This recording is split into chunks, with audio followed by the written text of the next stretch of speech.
नमस्कार मित्रों, दूरस्थ एवं मुक्त शिक्षा और संस्कृति की आवाज की है उत्तराखंड मुक्त विश्वविद्यालय का सामुदायिक रेडियो हेलो हल्द्वानी 91.2 मेगाहर्ट्ज की तरंगों पर आप इस रेडियो को सुन पा रहे हैं। दोस्तों, बहुत ही खास मौका है। उत्तराखंड मुक्त विश्वविद्यालय का 6वां दीक्षांत समारोह चल रहा है और मानद उपाधि से नवाजा गया है सच्चिदानंद भारती जी को, जो कि पर्यावरणविद हैं और चाल खालों के प्रयोगों के लिए जाने जाते हैं और पानी राखो आंदोलन के प्रेरणा हैं। तो आज हमारे साथ स्टूडियो में मौजूद हैं, तो हम उनका स्वागत करते हैं। सच्चिदानंद भारती जी, आपका बहुत बहुत स्वागत है हमारे इस कार्यक्रम में। धन्यवाद। बहुत ही अच्छा मौका है, हम सम्मान महसूस कर रहे हैं कि विश्वविद्यालय ने आपको सम्मानित किया है और आपके कामों को सम्मानित किया है, आपके उन तमाम लोगों को जो इस आंदोलन के साथ जुड़े रहे हैं।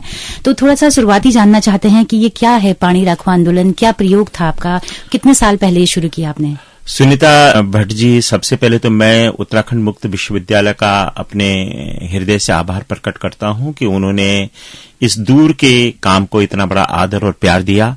पानी राखो आंदोलन वास्तव में एक वर्षा जल के संरक्षण का आंदोलन है और इसका उद्देश्य ये है कि हमारे जो उत्तराखंड के जल स्रोत हैं ये धीरे धीरे घट रहे हैं या सूख रहे हैं और नीति आयोग ने भी इस पर बड़ी गंभीर रूप से चिंता प्रकट की है। अब तरह तरह के वैज्ञानिक अध्ययन भी इस बात को कह रहे हैं कि आने वाले दिनों में उत्तराखंड के बहुत से जल स्रोत सूख सकते हैं। ऐसे में जब जल स्रोत सूख जाएंगे तो हमारी नदियों पर भी संकट आएगा और नदियों पर संकट आएगा तो देश की जो सबसे महान नदी है गंगा जी, जो हमारे उत्तराखंड से जो इनका मायका है, उत्तराखंड से बनती हैं, तैयार होती हैं और ग्लेशियर तो सूख ही रहे हैं और जल स्रोत भी सूखने लग जाएंगे तो फिर गंगा जी का जीवन कैसे बचेगा? गंगा जी का सूखने का अर्थ हुआ कि हमारी भारत की पूरी प्राण रेखा का सूखना। तब ऐसे में एक सौभाग्य है कि हमारे उत्तराखंड में वर्षा का पानी तो खूब बरसता है, तो हम अपने वर्षा जल का अगर थोड़ा थोड़ा भी संरक्षण कर सकें, जो हमारे पूर्वजों की एक बहुत बड़ी परंपरा थी पहले चाल खाल बनाने की, जगह जगह ऊंचाई वाले जगहों पर वर्षा जल को थामने की, उसी परंपरा को थोड़ा सा आज के ज्ञान के साथ जोड़ करके हमने उपरे खाल और उसके आसपास की पहाड़ी पर छोटी छोटी संरचनाएं बनाई जिन्हें हमने जल तलया कहा और ऐसी कोई 30,000 से अधिक जल तलयों का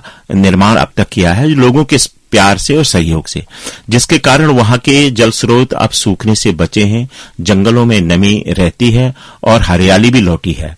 तो ये जो पानी राखो आंदोलन है, आंदोलन का मतलब जिसमें जनता जुड़ी हो, जिसमें जनता का प्यार हो, और आंदोलन में हमेशा लोगों का प्यार उस काम को मिलता है जिससे लोग सहज, सरल और टिकाऊ समझ करके जिसकी ओर आकर्षित होते हैं, वही आंदोलन का मुख्य विषय बनता है। बिल्कुल। भारती जी, एक शिक्षक आप रहे हैं, आज तो शिक्षक सेवानिवृत्त होने के बाद हल्द्वानी या देहरादून में बसना चाहता है, सेटल होना चाहता है, तो आप शिक्षक से कैसे आप इस फील्ड में आ गए? कैसे कौन सा वो टर्निंग पॉइंट था, कौन सा वो चीज थी जिसके अंदर आपके वो बीज पड़ गए थे उस चीज के कि आप? नहीं, वो तो देहरादून या हल्द्वानी में बसना अपनी वो अलग बात है, लेकिन जो गांव में रहने का, काम करने का जो मुझे, और खास करके जंगल के लिए, पानी के लिए, महिलाओं के लिए काम करने का जो एक पीड़ा, तो बचपन से गांव में भी हमारे इस तरह के दुख दर्द थे ही थे, लेकिन इसको एक अच्छी जो मार्गदर्शन मिला था वो मैं जब अपने पढ़ाई के समय पर गोपेश्वर में था, उस समय मैं वहां के मशहूर पर्यावरणविद चंडी प्रसाद भट्ट जी के संपर्क में आया था और उनके साथ मैंने 6-7 साल रह करके काम किया था। तो वो एक बड़ा गहरा अनुभव मेरे जीवन में उसकी छाप रही है और जब मैं लौट करके वापस अपने गांव में अध्यापक बना तो फिर मेरे को आसपास सारी वो समस्याएं दिखी, तो मैं अपने उसी काम में लग गया और आज 45 साल के बाद उत्तराखंड मुक्त विश्वविद्यालय ने इतना बड़ा प्रतिष्ठा इस काम को दी है। बिल्कुल। ये हमारे सौभाग्य की बात है। जी भारती जी, क्या स्थिति थी जब आपने काम शुरू किया? क्या जंगल बिल्कुल खत्म हो चुके थे, बांज के, उतीस के जो आप बता रहे हैं? जी, जंगल तो बिल्कुल खत्म ही थे, लेकिन पानी भी बहुत दूर सूख गया था। जो उपरे खाल के पास का जिसमें हाँ, जो गदेरा है जिसको रौला कहते हैं, वो तो सूखा रौला, वो तो एबरसन बंदोबस्त के समय से ही नक्शे में सूखा रौला दर्शाया गया है। तो उसमें अब पानी लौटा है करीब 6 लीटर प्रति मिनट का बहाव, तो उसमें ठेठ जून के महीने में भी रहता है।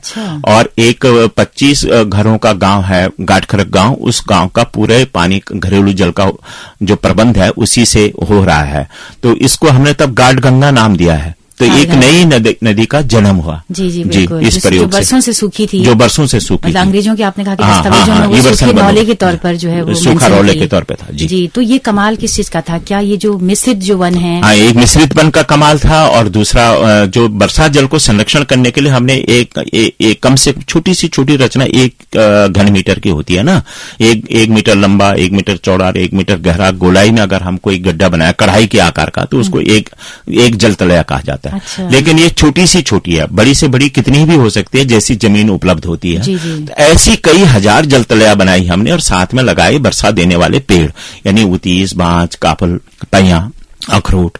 तो ये गहरी जड़ जिनकी जो पानी को गहराई तक ले जाती हैं, तो इन सब के मिले जुले प्रयास से ये पानी के स्रोत लौटे हैं। कितने साल बाद लौटा, जैसे पेड़ बड़े होते गए? हाँ, ये काम तो हमने वहां पर 1978 से शुरू कर दिया था, लेकिन ये आंदोलन तो 1990 का से शुरू हुआ, और 99 में वहां पर जल धारा आ गई थी। जी जी। कैसा था वो पल जब जलधारा आई, फूटी? और वो बहुत सुंदर था। बसंत पंचमी का दिन तो हमने जब उसको देखने गए थे, और बसंत पंचमी का वो दिन था, और वो पानी वहां से धारा की तरह बह रहा था, तो हम बड़े आंखों में बहुत अच्छी सुंदर खुशी की चमक आई। जो इन लोगों ने हतोत्साहित किया था कि कहाँ संभव है, तो एक सबक भी था तमाम लोगों के लिए कि कुछ भी अगर करना चाहें तो कुछ भी संभव है।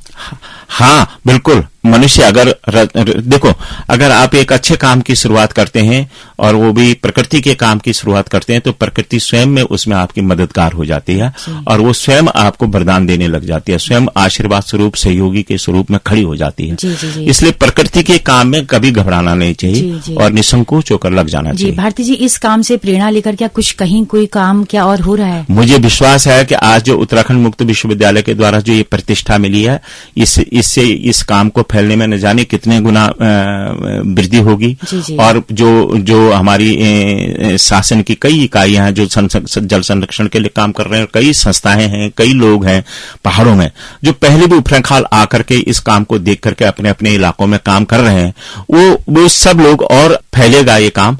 और उत्तराखंड के जल स्रोत अगर बचे रहेंगे तो उत्तराखंड की नदियां बचेंगी तो भारत के लिए पानी की संकट दूर होगा। बिल्कुल बिल्कुल। एक समय पे नदी बचाओ आंदोलन भी शुरू हुआ था, गिरदा ने भी कई गाने उस पर लिखे हैं। हाँ। है ना? तो अब हम एक तरफ देख रहे हैं कि बड़े बांध उत्तराखंड में बन रहे हैं, तो क्या कहना चाहेंगे आप? पंचेसर जैसा बांध है, टिहरी जैसा बांध लगातार खतरे में, हम लगता है कि अब खतरा नजदीक है, तो बड़े बांध क्या पहाड़ के लिए सही है? आपकी क्या राय है? नहीं, बांधों के ऊपर तो जो अध्ययनशील करने वाले लोग होते हैं, वो उनके अपने अध्ययन होते हैं कि भाई बांध कहाँ पर रहना चाहिए, कहाँ नहीं रहना चाहिए। पर ये बांध के बनने से पहले मेरा ये सोचना है इस संबंध में कि जो उससे प्रभावित लोग होते हैं, यानी जैसे पुनर्वास जिन लोगों का होना है, जिनको वहां से दूसरी जगह बसना है, और जो उनको सुविधाएं उस इलाके में रहने वाले लोगों को दी जानी है, ये सारा ढांचागत विकास पहले हो जाना चाहिए, ताकि बांध के बनने के बाद किसी को किसी तरह का कोई दुख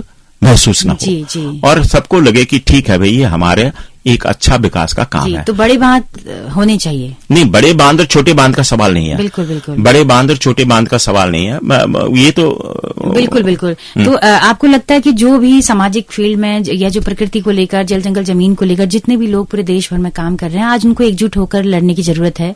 क्योंकि आज हम जिस तरह का विलासिता का जीवन जी रहे हैं, पूरा सीमेंट के कंक्रीट में पहाड़ तब्दील हो गए हैं, तो आज ज्यादा जरूरत है हम उस ज्ञान परंपरा को भी बचाएं और उस पुरानी अपनी प्रकृति को भी बचाएं। बिल्कुल साझा रूप में आपको लगता है कि मिलकर काम करने की? बिल्कुल साझा रूप में जरूरत है। पूरे समाज को और राज और समाज को, दोनों को जुड़ करके, आज संकट इतना बड़ा है कि अकेले किसी से हल होने वाला नहीं है। जी, जी, जी। तो राज और समाज को, दोनों को, अब आखिर में राज भी तो लोकतंत्र का है। बिल्कुल, बिल्कुल। तो सभी लोगों को मिलजुल करके, बिल्कुल बिल्कुल, मतलब जो विशेषज्ञ लोग हैं उनकी एक समिति बनाई जाए, हाँ, उनको इम्पोर्टेंस दिया जाए, उनसे राय ली जाए, तब जाके कुछ इम्प्लीमेंट किया और जाए। स्थानीय लोगों को जोड़ा जाए ना।